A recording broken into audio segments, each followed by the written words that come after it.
बिस्मिल्लाहिर्रहमानिर्रहीम। अस्सलाम वालेकुम नाज़रीन, महंगाई, बेरोज़गारी और लाकानूनियत के साथ साथ पाकिस्तानियों को सबसे ज़्यादा जो चीज़ मुतासिर करती है वो डॉलर की कीमत में आए रोज़ होने वाला इजाफ़ा है। इधर डॉलर ऊपर गया, उधर हर चीज़ की कीमत में खुद ब खुद इजाफ़ा हो गया।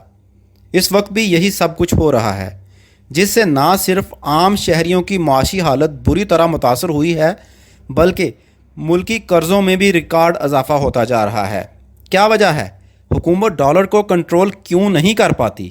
रुपए की कदर मुसलसल क्यों गिरती है? अगर हर साल लाखों पाकिस्तानी बैरून मुल्क से अरबों डॉलर्स ज़र मुबादला भिजवाते हैं तो फिर ये रकम जाती कहाँ है? इन तमाम सवालों का एक ही जवाब है और वो है स्मगलिंग। जी हाँ, जितना डॉलर हमारे पाकिस्तानी भाई दुनिया भर में दिन रात की कमाई से कानूनी तौर पर पाकिस्तान भिजवाते हैं, उससे कई गुना ज़्यादा गैर कानूनी तौर पर पाकिस्तान से बाहर भेज दिया जाता है।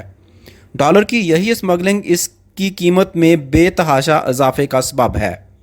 यह स्मगलिंग कैसे होती है, कौन करता है, किस शहर कितने डॉलर ले जाने पर कितने पैसे मिलते हैं, ये सब ऐसी चीज़ें हैं जो जानने वालों के होश उड़ा देती हैं। आज की इस वीडियो में हम डॉलर की स्मगलिंग के यही तरीके जानने वाले हैं। उससे पहले आपसे गुजारिश है कि हमारे चैनल को सब्सक्राइब कर लें और साथ ही बेल आइकॉन भी दबा दें ताकि हमारी ताज़ा तरीन वीडियोज़ फौरी तौर पर आप तक पहुंच सकें। प्यारे देखने वालों, पाकिस्तान से पड़ोसी ममालिक को स्मगल होने वाली अशिया में गंदम और अमरीकी डॉलर्स सरे फहरिस्त हैं, जो हर तरह की पाबंदियों और हुकूमती कोशिशों के बावजूद किसी न किसी शक्ल में मुल्क से बाहर जाते रहते हैं। बिलखसूस अमरीकी डॉलर्स को गैर कानूनी तौर पर पाकिस्तान से बाहर भेजने के लिए कई साइंसी तरीके अपनाए जाते हैं, जिनके ज़रिए हुकूमती इदारों की आंखों में धूल झोंक कर हर माह करोड़ों डॉलर्स बाहर भिजवा दिए जाते हैं। Exchange companies association of Pakistan की एक रिपोर्ट के मुताबिक रोज़ाना की बुनियाद पर तकरीबन 1 करोड़ डॉलर गैर कानूनी तरीके से पाकिस्तान से बाहर चला जाता है। पाकिस्तान से डॉलर बाहर भिजवाने का मकबूल तरीन तरीका रेंटेड फैमिलीज़ या शख्सियात का है, जिनके ज़रिए शख्सी तौर पर डॉलर्स की बड़ी खेप पाकिस्तान से बाहर भिजवाई जाती है और ये भेजे जाने वाली रकम के मंजिल मकसूद तक पहुंचने के बाद उसको ले जाने वाले ख़ानदान को तयशुदा किराया अदा कर दिया जाता है। इस सिलसिला में सबसे मशहूर case model girl Ayyan Ali का है, जिसको 2015 में मनी लॉन्ड्रिंग के इल्ज़ाम में इस्लामाबाद एयरपोर्ट से गिरफ़्तार किया गया था। डॉलर्स की बैरून मुल्क स्मगलिंग के लिए पूरा गैर कानूनी नेटवर्क काम करता है और इस नेटवर्क ने अपना माल यानी डॉलर्स बाहर ले जाने के लिए पूरे के पूरे ख़ानदान और ग्रोह मुआवजे पर रखे होते हैं। करेंसी के कारोबार से मुंसलिक माहिरीन कहते हैं कि गैर कानूनी तिजारत करने वाले इन अफराद के कारिंदों का बाकायदा रेट तय किया जाता है। इन कारिंदों को स्मगलिंग के धंधे में मुलव्वस अफराद की ज़बान में बकरा बोला जाता है, जो पकड़े जाने की सूरत में अपनी कुर्बानी दे देता है और डॉलर बाहर भिजवाने वाले असल शख्स या ग्रोह का नाम नहीं बताता।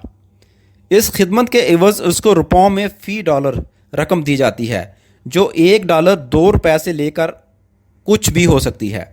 आमतौर पर डॉलर्स पेशावर पहुंचाने का कम अज़ कम रेट फ़ी डॉलर 2 रुपये है, लेकिन इससे कहीं ज़्यादा भी हो सकता है। जबकि पेशावर से काबुल डॉलर ले जाने का रेट पाकिस्तान के किसी भी शहर से पेशावर पहुंचाने से ज़्यादा है। पाकिस्तान से डॉलर्स की अक्सरियत अफ़गानिस्तान और ईरान जाती है और स्मगलिंग का बड़ा हिस्सा ज़मीनी बॉर्डर क्रॉसिंग के ज़रिए अमल में आता है।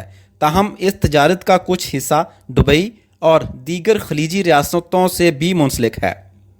दुबई डॉलर्स ले जाने वाले ज़्यादातर लोग ऐसे हैं जो एक दिन डॉलर्स के बैग्स भरकर वहां ले जाते हैं और दूसरे दिन इंपोर्टेड सामान, जिस पर इंपोर्ट टैक्स बहुत ज़्यादा है, वहां से लेकर पाकिस्तान आ जाते हैं। इस मकसद के लिए समुद्री रास्ता भी इख्तियार किया जाता है और लांचों में डॉलर्स भरकर ले जाने की रिपोर्ट्स भी मंजरे आम पर आ चुकी हैं। अफ़गानिस्तान डॉलर्स भिजवाने का एक तरीका गुड्स ट्रांसपोर्ट है, जो कानूनी तजारत के लिए मुख्तलिफ अशिया पाकिस्तान से अफ़गानिस्तान लेकर जाती है। इन ट्रकों में दूसरे सामान की पेटियों के अंदर चंद पेटियां डॉलर्स भी रख दी जाती हैं, जो मंजिल मकसूद पर पहुंचकर मतलूबा शख्स के हवाले कर दी जाती हैं।